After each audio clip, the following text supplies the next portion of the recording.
From the rugged desert outside Yuma, Arizona, this is Outpost Outspoken. Outpost Outspoken is the official podcast of U.S. Army Yuma Proving Ground, which conducts natural environment testing of military equipment in Arizona, Alaska, and the tropics.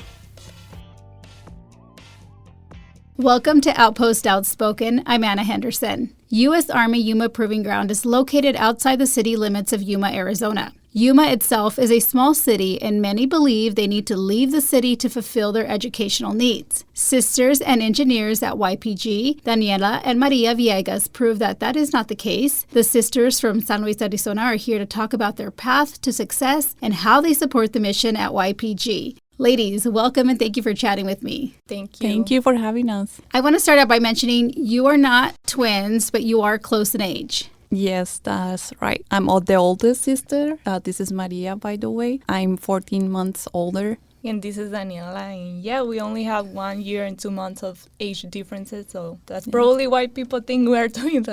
Right. What's the reaction when people see you ladies together here at YPG? The first thing that they think that we are twins. And sometimes we want to joke and say that, yes, we are twins, but it doesn't work. Yeah, I remember at college we used to say that we were twins. Just because people get really impressed when they see us, and we just joke about it, but here at work, we say, no, we are not twins. Yeah. Right, you don't want to confuse people too much here. Yeah. Let's talk about your childhood in San Luis. At what age were you both interested in the same subjects, or were you ever interested in the same subjects?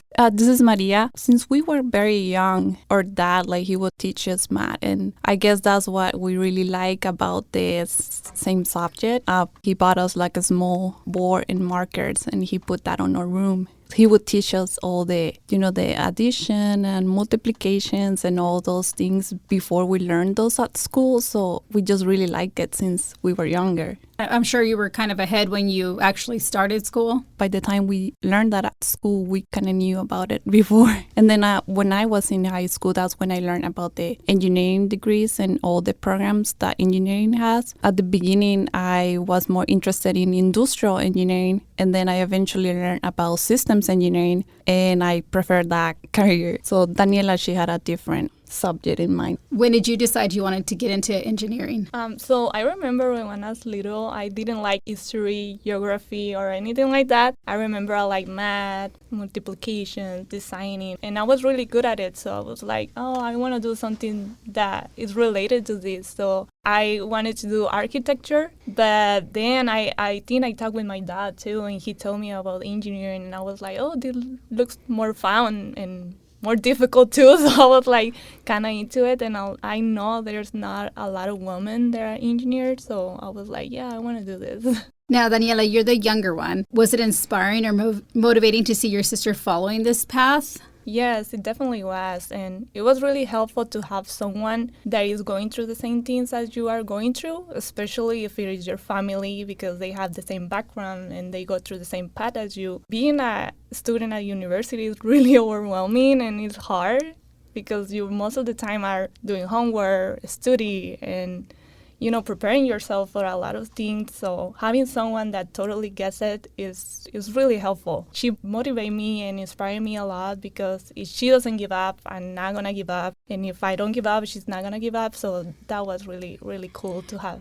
And if you can't do well on a test, you just switch with your sister, right? And then she takes the test for you. Yeah, that would. Now that I think about it, it will be a good idea. Why to we do didn't that? think about it? Yeah. Right. But I agree with Daniela. Having someone studying the same thing as you is very helpful, because I guess she was my roommate that was going through the same things as I was going through, and we were helping each other. And if someone didn't understand a problem or a task or a homework, the other one maybe did, and they can explain it to each other and stuff. It was good. Talk to me about your education. You both went to school here locally. You didn't have to leave town. And I think that's something else that people also find very interesting about you too. Yes, we went through AWC, which is the Arizona Western College here in Yuma, and they had the systems engineering program at the beginning when we first enrolled. They had 2 years at college and then one at U of A Yuma, and then the last year will be at U of A Tucson, which is the main campus. But by the time we got to, I think it was our second year, they had the whole degree in Yuma. So that was awesome for us because we didn't have to move or pay for rent in a different city. And, not everyone has the means to do that. And for us, it was great. It was like a wonderful option. And we took it, like we went for it. And we are close to our family. Like we like to stay close to them and see them often. So staying in town, it was like the perfect option, I guess. Yeah, I think the same. I think the main thing is the moving expenses. And it's also really cool that if one weekend you want to relax and be with your family, you can totally do that. And yeah, that was another advantage about it. I asked this question because, as I mentioned, I also went to community college here at AWC. Did you ever feel like you were missing out? This is Maria. Not really. Here at the community college, they also do a lot of events, and I don't think you meet on a lot of things at all. Like you still meet new people and go to like different activities. They have sports if you are into sports, and I just really don't think I miss on anything. And what about you, Daniela? I don't feel like I was missing something either. Of course, we didn't have the experience to be late to a class or something like that because the campus is really big. Also, another advantage about being local is that the professors pay a lot of attention to you because there is less students in comparison to a class when you have like 100 students. So that's really nice too. We were really close to our professors and our counselors and yeah, we also find out that recently Yuma has 2 more new careers for engineering since we graduated. So hearing that, the campus here in Yuma is growing is really nice to know. We didn't clear this up earlier. Were you ever in the same grades? Yes. Our situation is a little different because when we came from Mexico, I had to take English classes. So I'm the oldest, so I graduated high school in Mexico, and then I came over here, and then I had to take English and get to the English college level. By then, I was able to get my degree classes, I guess, all the generals. And then Daniela, she was in high school, so by the time she graduated high school, I finished my English classes, so we went into the degree at the same time. So we were like taking the same courses at the same time. Oh, how fun. Yeah. Most of the courses, because we had like some difference in there, but most of the courses we were together. What led you to YPG, and did you two come at the same time? Yes, we did. It was a university. They do research around the community and see what the industry wants, what jobs are available for the students. So I remember they had like a jobs fair, and they had YPG there, the contractor as well. And that's where we learn about it. Yeah, so U of A is always doing events and looking for opportunities to the students so they can graduate and have a job. So I remember that in these events where we knew about YPG, we also talked with our counselor Alberto, and he told us about an opportunity, a job being open here at YPG, and we were like, well, let's both apply, and whoever gets it is going to be fine. I mean, we're going to be happy for each other. And then we found out that they opened another position, so we both got into YPG because of that. So now tell me what you both do, if you want to start, Daniela. I work at the engineering support branch. I work as a general engineer, and I oversee the optics group, which is high-speed television, still photography, and the kineto tracking mounts. And instrumentation is used on virtually every single test here at YPG. Very important. And tell me about yours. Same thing under the instrumentation division for the engineering support branch as well. But I'm in the tracking radar section. So again, I oversee that section, and I try to improve how they support mission, whatever they need, like what do you need from us so you can better support the mission. And if you need new tracking radars, okay, what do they need to do in order for you to support and improve the mission? What do you love about your job and supporting the mission here at YPG? This is Maria.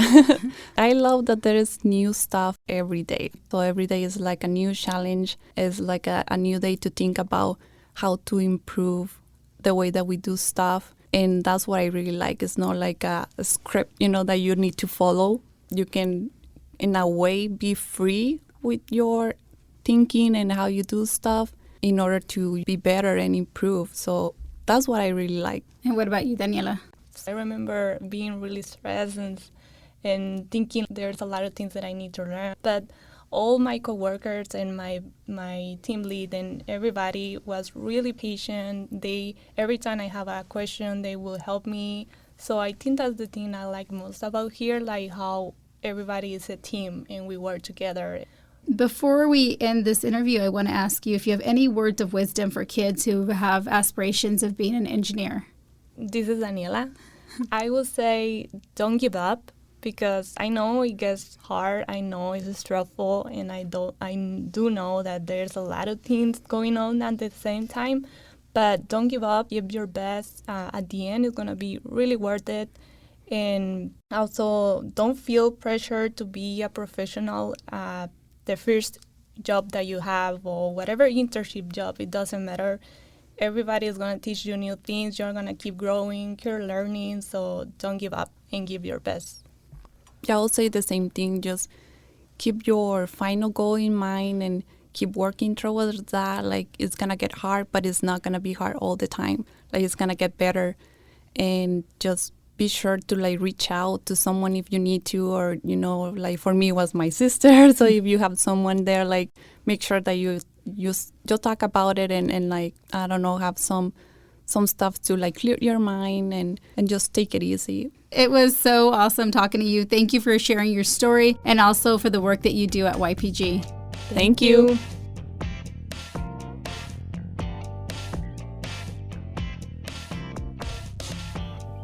Hello, I'm Mark Schauer. Road trips across thousands of miles of countryside are typical in the United States, but not the way retired artillery lieutenant colonel and current YPG Airfield operations manager Jim Walk did it. We spoke with him about his grueling trip of a lifetime. And in your youth, you took a very long bicycle journey across this country. I did. In July of 1988.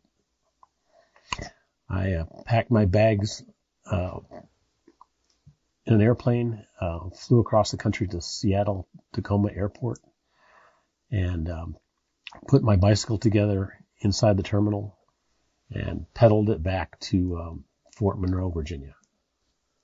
How did you ever get the notion to do that? It was a kind of silly idea.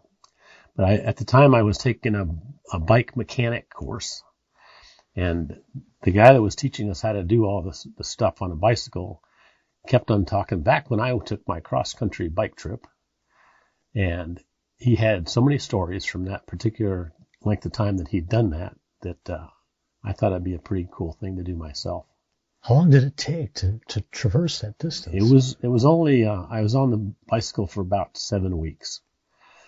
But that wasn't all traveling time. I spent a week here visiting friends or whatever. But pretty much, 7 weeks. And where all did you go through? I started off in Seattle, SeaTac Airport, and I went straight across Washington, over White Pass in the Cascades, Yakima, over to. I'm trying to remember the name of the town in Idaho. I don't remember. Anyway, crossed Lolo Pass on the western side of the Rockies, and then through Missoula, Montana. After I went through Montana, I went basically straight south in Wyoming, and then across Nebraska, and ended up at Fort Leavenworth. And that's where I took a break for 10 days with friends. And then after that, I took off again east, basically just due east back to Virginia. I mean, it sounds like you went through some pretty desolate areas in the West. It was very desolate. And when you're on a bicycle and you're not going very fast, it was about a day between towns. So you had to prepare. You had to make sure you had food and water. Otherwise, you'd been hurting. And the summer of 1988, there was a huge fire at Yellowstone. And in fact, that's where I was going. I was going to go through Yellowstone. And when I got off the road in Montana to head towards Yellowstone, all the traffic was coming in my face. And that's why I found out about these huge fires, and I ended up not going that way. So, but Montana was an interesting state. You know, it had the Crow Reservation where the Little Bighorn battlefield was. That was pretty fascinating. But so the change in venue was no problem. So, Did you camp out quite a bit? I camped out religiously until Nebraska. When I got to the West and Midwest, it was actually cheaper to stay in some of the mom and pop hotels than it was to camp. Now, you must have used a lot of calories on this journey. Did you lose a lot of weight? I lost a ton of weight.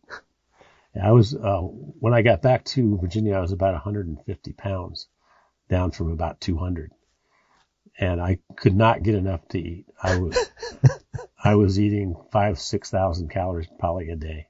And again, I wasn't going fast. I was going very slowly on the bike, 10-15 miles an hour. So I was using a lot of weight. Just do it again?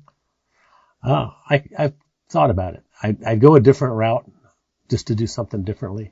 In fact, there's a route across Canada, which would add about 1,000 miles to the trip. But it looked like it'd be something I hadn't done before. So maybe that would be something to do after I retire. Jim Walker, it's really good talking with you. Yeah.